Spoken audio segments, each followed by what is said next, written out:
Trinity 4, Sunday, July the, I can't remember what, you know what it is.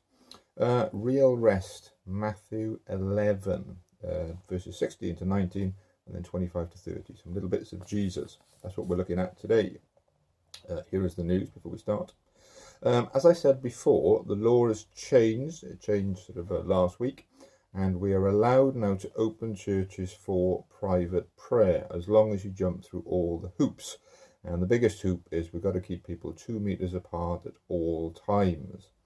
As I said last time, we went around to the nose, and in Llanilled, there's building work going on, so that's going to be closed for at least a month while we sort all that out. Although we do sort of have a plan for 2 meters for afterwards. St. Paul's, you know, it's a cosy little place, but 2 meters just squeezes people to the walls. So we're going to wait a while on that one. St. David's, plans are in place. The risk assessment has gone up the tree, down the tree, up the tree, down the tree.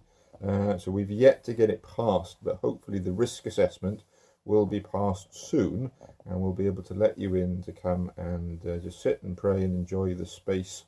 Our plan is Wednesday we sort of open the church at sort of normal service time, 10 till 12, but we'd also open it 2 till 4 and 6 till 8. So all of Wednesday there's some little slots for people to come and just sit in the space.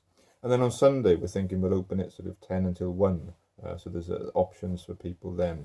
As I say, it's dependent on the risk assessment coming back and letting us do that. So I'll let you know as soon as that goes ahead. It'll be different though. You'll be coming in. There'll be tape on the floor, hand sanitizer. But at least a step in the right direction. Number 2, Reverend Glenda is in the parish. We have a shiny new curate.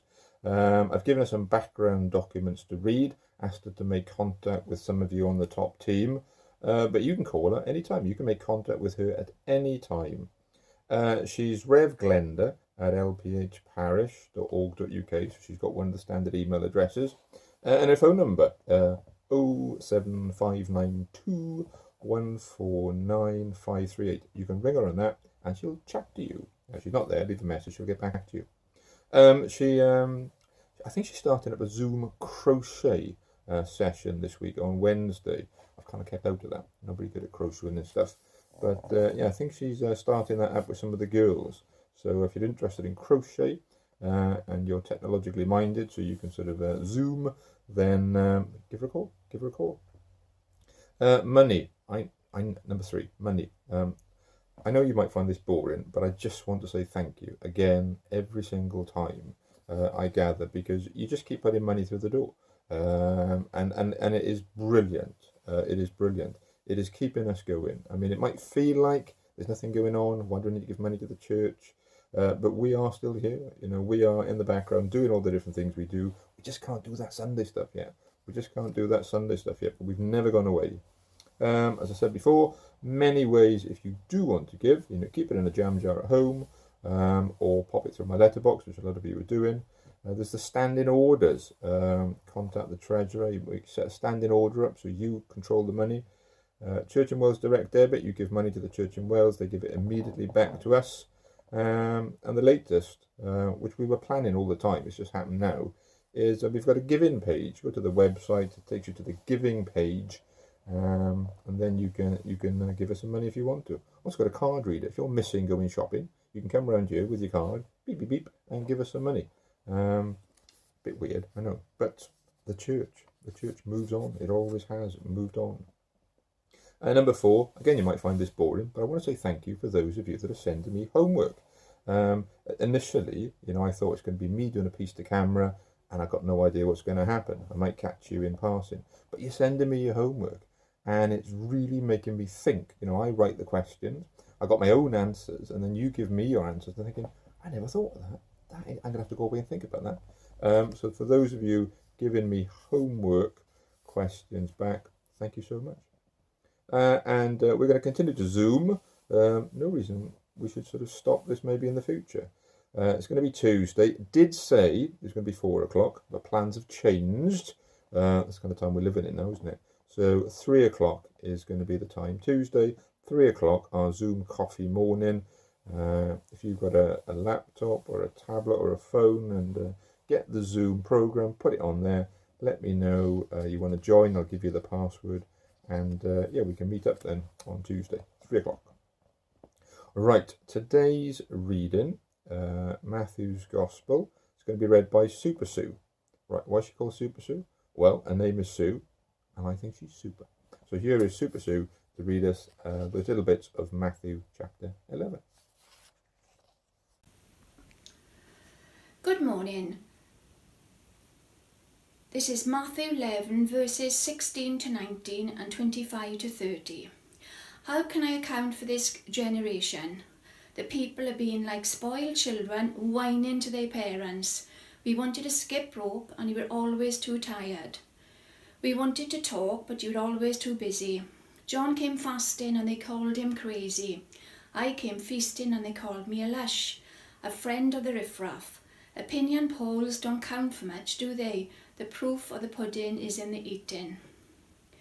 Abruptly, Jesus broke into prayer. Thank you, Father, Lord of heaven and earth.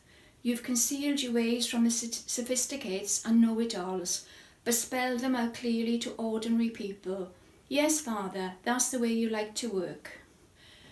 Jesus resumed talking to the people, but now tenderly, the Father had given me all these things to do and say. This is a unique Father and Son operation, coming out of Father and Son, intimacies and knowledge. No one knows the Son the way the Father does, nor the Father the way the Son does. But I'm not keeping it to myself. I'm ready to go over it line by line with anyone willing to listen. Are you tired, worn out, burned out on religion? Come to me. Get away with me and recover your life. I'll show you how to take a real rest. Walk with me and work with me. Watch how I do it. Learn the enforced rhythms of grace. I won't lay anything heavy or ill-fitting on you. Keep company with me and you learn to live freely and lightly. Thank you for that, Sue. A little prayer, a monologue of Jesus with some really interesting bits in it. Let me give you my thought on what came to mind as I read that a little bit earlier in the week. One of the chaps who I trained with at theological college was Steve. Steve used to work for the phone company Nokia, and he, like me, was a techie, non-whimsical, logical kind of chap. And he reflected how he got involved with all this God stuff, coming from a techie background, like me. It happened, he said, when he was a young man visiting his friend at university. He was there for a few days, and he was staying as a guest in the halls of residence, but in a different room to his friend. And he recalls how on the first night, as he went back to his room, he noticed his watch had stopped working. And realising he had no way of telling the time, and this was before mobile phones, so your watch just told the time. Realising that he had no way of telling the time, and he didn't actually know where he was because he'd not been there before, he started to have a massive panic attack. He felt this great dread and said it was like the walls were sort of closing in on him. He was overwhelmed and he found himself praying, God, if you exist, please help. And immediately, he said, he felt this incredible peace flood the room, and he slept like a baby all night. He got up the next day, and shall we say the world looked very different. Not a churchy person, found himself praying, and that happened. In a broadly similar way, I can remember being a shiny new curate, Glenda's here, shiny and new. I can remember when that was me. And after being in the parish for a month, my training incumbent goes off on his summer holiday for 2 weeks and leaves me at the helm. I used to look at the phone and pray it would not ring. And it did ring. And it was the kind of phone call I was dreading. The voice at the other end said, Mum's on her deathbed. Would you please come and visit? I didn't want to go. I didn't actually know what on earth to do. But I got in the car and I started driving. I panicked all the way there. That word again. I was shaking as I knocked on the sort of the front door. The door opened, and the family ushered me in to Mum's bedroom. So like a scrum of them ushered me into Mum's bedroom, and then just left me there with Mum. Mum was barely conscious, and so I chatted with her for a minute or two, saying, who I was and that the family had called me round, and so round I came. And then I found myself thumbing through the Bible to this part, and I read to her the bit that the back end of what Super Sue read out today. She was ill, she was very ill, and she needed rest, and Jesus was the only one who could help now. And as I sat there, reading those words to a dying woman, it all became very calm indeed. It's like the words just made some sense to me in a different way for the first time. Again, I would always remember speaking to a sixth form RE class and asking them by way of introduction what they thought or knew about Christianity and churches and vicars. This gang of teenagers now. Reply came back, "You got that old book, don't you?" I checked them at the Bible, and then we cracked open that old book and we walked through the accounts of Thomas and Peter and John, and we saw how Thomas went from really not sure to absolutely trusting in Jesus. We saw how Peter went from being an annoying, mouth open before engaging brain, that kind of chap, to being the one whom Jesus built the church upon. And we saw one of the sons of thunder, who presumably were a bit loud, a bit of a handful. One of the sons of thunder, John, came to write the last book of the Bible with such incredible, beautiful, brain-bending imagery, which is one of the places where you find out who Jesus really is. How could a son of thunder write that? The RE lesson went very quickly, and the teenagers, I think, got the message that the main character of that old book, Jesus, changed lives and still changes lives today. Now, what I want you to take away, well, the world is a noisy place. Always has been, always will be. And there are many, many things to scare and distract us. COVID-19 just being the latest. But into that world speaks Jesus with the words, "Come to me." Some Bible commentators note how these words it's just a Jewish saying or a piece of borrowed poetry that Jesus quotes. I beg to differ most strongly. These words of Jesus are a direct invitation for anybody, and that includes you, dear listener. Anybody who needs a bit of rest, a bit of respite, a bit of encouragement, a bit of hope, a bit of focus. Anybody. The biggest problem in our lives is usually ourselves. If we're honest, we'll not ask for help.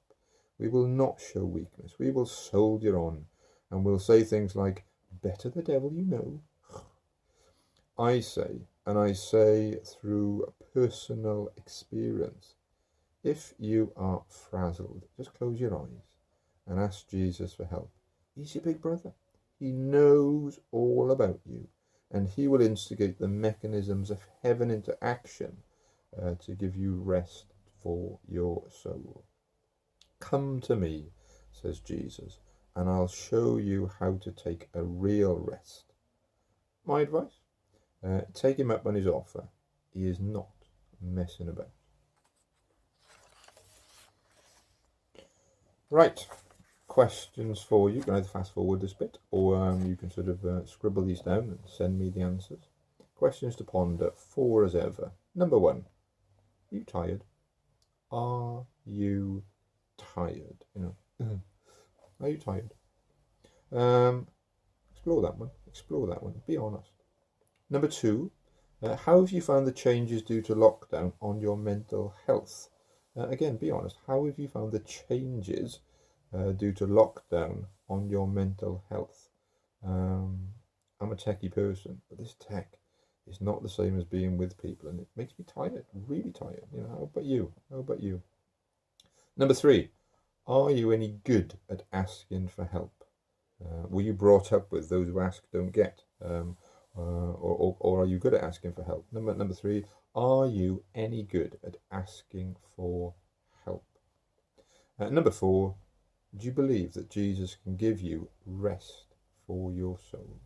Do you believe that the Jesus who speaks today off those pages in the Bible that Super Sue read can give you rest for your soul? Do you believe that? Song for today, which I'll bolt on the end.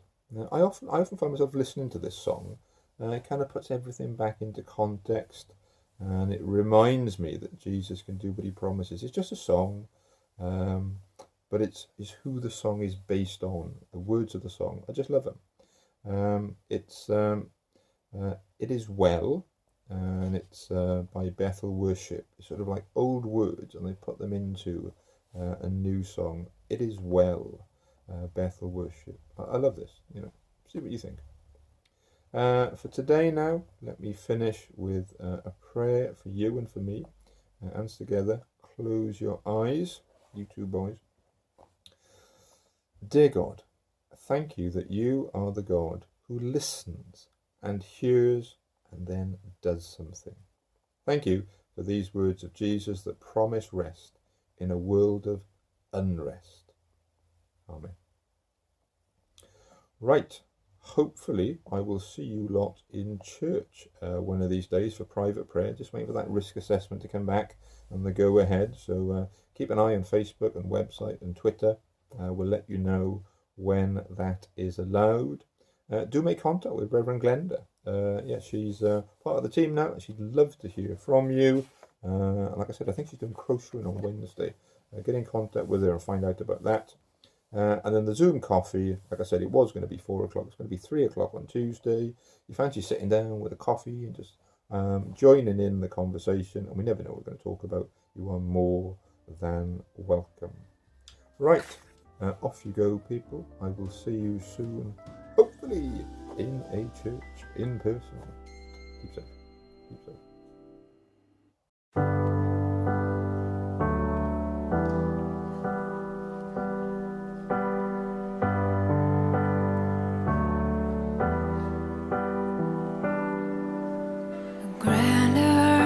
Quaked before,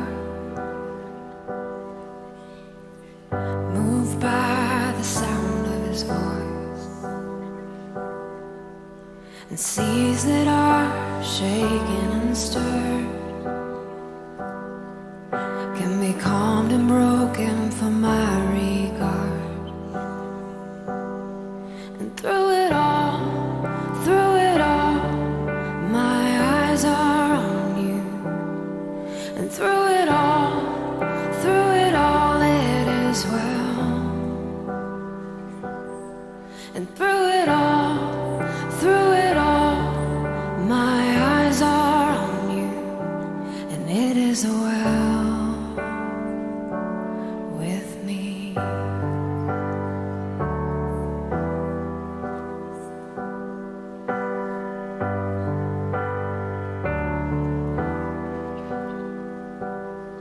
And far be it from me to not believe,